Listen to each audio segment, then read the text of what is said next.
I'm changing who I am. I'm making a new plan, rearranging my life, and I won't look back ever again. You ain't see me activated. What's up, guys? Masta Styles here, back with another Eternal Evolution video, and today I'm going to give you some tips and guides for level 11 and 12 for Mirage space. So we're going to go through both levels and I'll show you kind of the adjustments I had to make based off of the levels, and pretty much this is going to be based on the levels of your summoners, but there's a way around that. And to continue with the bag space issue, in the last video I talked about this. I have another one. You need to stick around till the end of the video to see what you can do to clear up your bag space. So let's get right into it. I'll talk a little bit about the teams, why I do what I do. So we're running Accordia because, you know, again, she takes reduced damage because she's next to a Windfear. I love that. And Carriolis, Jaina, and of course you're probably like, why are you not running Nord? My Nord is not immortal, and I just don't want to use them because everybody uses Nord. Try something different, and that's what I'm all about. Another team you can run here are Vanguards. Vanguards plus the 2 energies in the back could take care of the summoners. And you know, I'll show you later what I had to do to take care of level 12, but we're talking about 11 for right now. And that one was fairly easy. You know, sometimes it could be tough because they overwhelm the people in the front. But here I'm running assassins because, you know, why not? They are gonna run through this because of the invincibility from Fiona. And you know, this is fairly simple because again, the support that they have over there is non-existent. Nobody uses Bada. I don't know why they even bother even put Bada in there. But this is gonna be very quick. And we're gonna move on to the next fight. So that's it, and it's all over pretty quick. So moving on here, I decided I wanted to put Purin with Motoko because again, Motoko does a lot of damage. Yes, you can say what you want about Motoko's squishiness, but her damage output outweighs her squishiness. Yes, there's moments where she's gonna die, but she's not gonna die here because I'm running Purin, and Purin provides a shield because of the excess healing. You gotta run this prototype right here on the screen, and that way it will help out with Motoko's squishiness. In the next level, I am gonna use just pure summoners just to see how they will do, and I'll show you the main issue that I have with the summoner team and why I think they need to add a new summoner to the game. And that summoner needs to deal a lot more damage than even Sif, which is going to be interesting. So we'll talk a little bit more about that once we get to level 12. So here we're gonna finish out level 11. Wasn't that difficult. I did have to make some adjustments when it came to 12 for the first match because Teresh was getting overwhelmed and they were getting into the back line. And the main person you really want to focus on when it comes to this first match here is Ampu. As soon as you kill Ampu, it's pretty much over for them. They're not going to really be able to do too much to your team. So Ampu is definitely carrying this team here. So I'm running tanks because again, I told you it's another option. I throw Panda in the back. You can throw Wamigan too. That's also another option, depending on whichever one of them is at the higher level or which one will do the most damage. And here I'm focusing primarily on Ampu because once he dies, this is pretty much done. So Panda here definitely helps out to deal with the, you know, the summons. Because the summons is the ones that's kind of frustrating because they do a lot of damage, even though they're so small. They do put out a lot of damage. So this one we're gonna run through it very quick. I did have to make some adjustments because originally when I first faced it, I was running the same team and they ended up getting wiped out. So that's why I brought out the tanks and they took care of business as they should. Now that that one is done, we're gonna move on to the next battle, and I'm keeping the same team. I didn't really need to make an adjustment here because it's more of the same, and the assassins is gonna take care of this.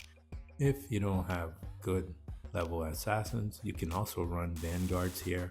They'll do some work in terms of taking out these pesky assassins. They are all over the place. I'm sick and tired of hearing about assassins. They're so frustrating.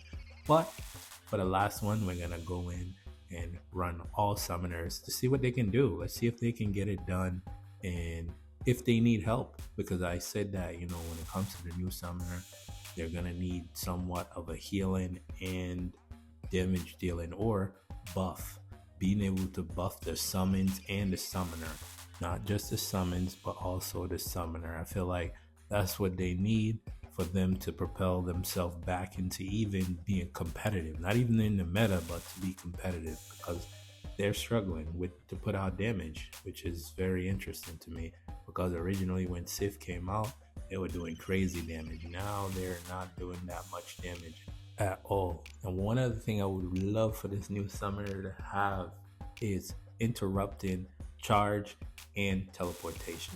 That would be crucial, because again it would shut down these pesky assassins, and of course then energy would ultimately be the hard counter. Vanguards run through them too for some reason. I don't know. Oh well, because of Mirage. Mirage turns them around and disrupts everything. They're running low on time, and this is what I'm noticing about these higher levels of the stages, is that time is going to be one of the key factors when it comes to clearing some of these stages. So let's see how they do here. Man, Sif is really running low, and this is one of the other issues.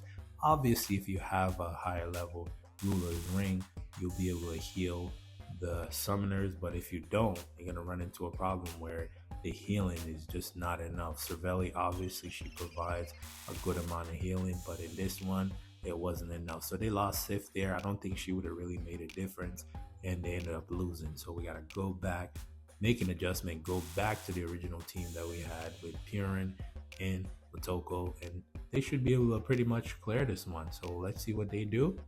And this is what I'm saying, they need some type of support built in the summoner's kit, meaning healing, a lot of summons, and buffing the team, giving, you know, attack or increased damage, something along the lines, because again the main issue here is damage output and survivability, because Sif pretty much died, but healing would cover that and damage increase would cover the damage output. So I am hoping that the next hero that comes out is a summoner. We're overdue for one. Sif was the last new summoner to be added to the game, and it's been a while. I'm very interested to see what the new summoner is going to look like.